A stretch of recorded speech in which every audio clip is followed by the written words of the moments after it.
सरकार ने जो वादे किए, जो वादे कमिटमेंट किए और जो वादे निभाए नहीं, उसके लिए आंदोलन चल रहा है। आज वादे करना आसान है, वादे निभाना मुश्किल है। जो वादे हमारे सरकार के टाइम पे जो चलते थे, वादे निभते थे। पवार साहब ने खास तौर पे जितने भी हमारे किसान भाई है, जितना भी कर्ज माफ़ी पवार साहब के टाइम पे उतना कर्ज माफ़ी अभी नहीं हुआ। आज सिर्फ आश्वासन का दौर चालू है और झगड़े लड़ाने का दौर चालू है। हिंदू मुस्लिम में झगड़े लड़ाना चालू, अलग अलग विषय पे झगड़े लगाना चालू। ये एक आज आंदोलन सिर्फ किसानों का नहीं है, हर मुद्दे पे हम लोग सब जगह है।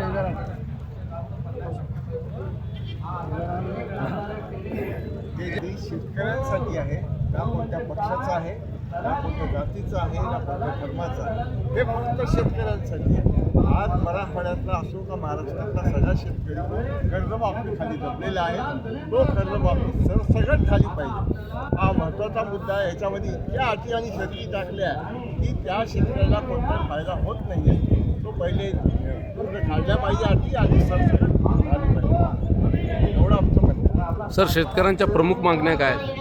प्रमुख मागण्या शेतकऱ्यांच्या हे जे आंदोलन आहे ते शेतकऱ्यांची ही मागणी आहे आमची की सरसकट कर्जमाफीचं आश्वासन हे सरकारने दिलं होतं, ते आश्वासन पूर्ण नाही केलं आणि दिलं तरी असं दिलं की ज्याच्यामुळे कोणत्याही प्रकारची कर्जमाफी होणार नाही। जितकी अटी टाकता येईल त्या शेतकऱ्यांना जेवढं अडवता येईल, जेवढं त्या शेतकऱ्यांचं नुकसान करता येईल, ज्यांना कमीत कमी देता येईल आणि पुन्हा आम्हाला टिमकी मिरवता येईल। सरकारला टिमकी मिरवायची, आम्ही सगळ्यांचं माफ केलं, पण प्रत्यक्षात एवढ्या अटी टाकल्या आहेत की त्या अटीमुळे शेतकऱ्यांना काही फायदा होणार नाही। त्यामुळे ह्या सगळ्या अटी काढून सरसकट 19 आत्ताच्या सगळ्या माफी अटी काढून टाकल्या पाहिजे आणि सरसकट माफी झाली पाहिजे।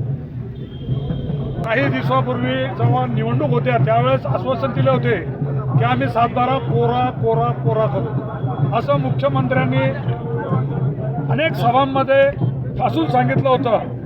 पण ज्यावेळेस गरीब शेतकरी शेतमजूर यांनी त्यांच्या भूलथापाला बळी पडून त्यांच्या हातात सत्ता दिली आणि सत्ता आल्यानंतर त्यांनी कर्जमाफीची जी घोषणा आहे याच्यापासून लोकांची हरकत घेण्याचा प्रयत्न केलेला आहे। त्यांनी सांगितलं होतं की आम्ही सरसकट सर्वांना कर्जमाफी करू, पण ती कर्जमाफी अद्यापर्यंत झाली नाही। ही कर्जमाफी नसून ही कर्ज वसुली करण्याचा प्रयत्न या फडणवीस सरकारचा आहे। तर मी या ठिकाणी एवढंच सांगेल, आज रोहित दादा या ठिकाणी आहे, काँग्रेसचे प्रदेशाध्यक्ष आहे, मी राष्ट्रवादी शहर अध्यक्ष सोयगाव या नात्यानं असं सांगतो की शेतकऱ्याला न्याय मिळाला पाहिजे, नाहीतर याच्यापेक्षाही मोठं आंदोलन यापुढे आम्ही करू, नाहीतर या सरकारला सळो की पळो करून सोडू। 386 करोड़ की बात की गई थी जो शेतकरी को दिया जाएगा। इसके अंदर एक कंडीशन उन्होंने जो डाली थी वो है कि 2019 के लोगों को जिनको वेव ऑफ मिला है उनको नहीं दिया जाएगा। 70% हमारे किसानों को तो पैसा ही नहीं मिलने वाला है। और जितनी बातें करी जा रही है, अनुशासन दिया जा रहा है, जाहिरी आज कुछ है ही नहीं। जितने लोगों को वे ऑफ दिया जा रहा है वो सब बातों में ही रह गया, आज किसानों को दे नहीं आ जा रहा।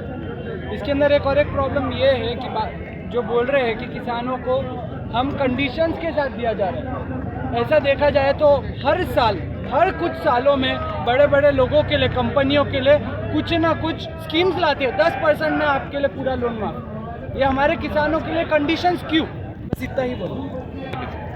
उद्योगपतींचं कर्ज माफ करतं करोडो कोटींचं, परंतु त्याला शेतकरी देत नाही का? तो शेतकरी आज जाणता राहतो।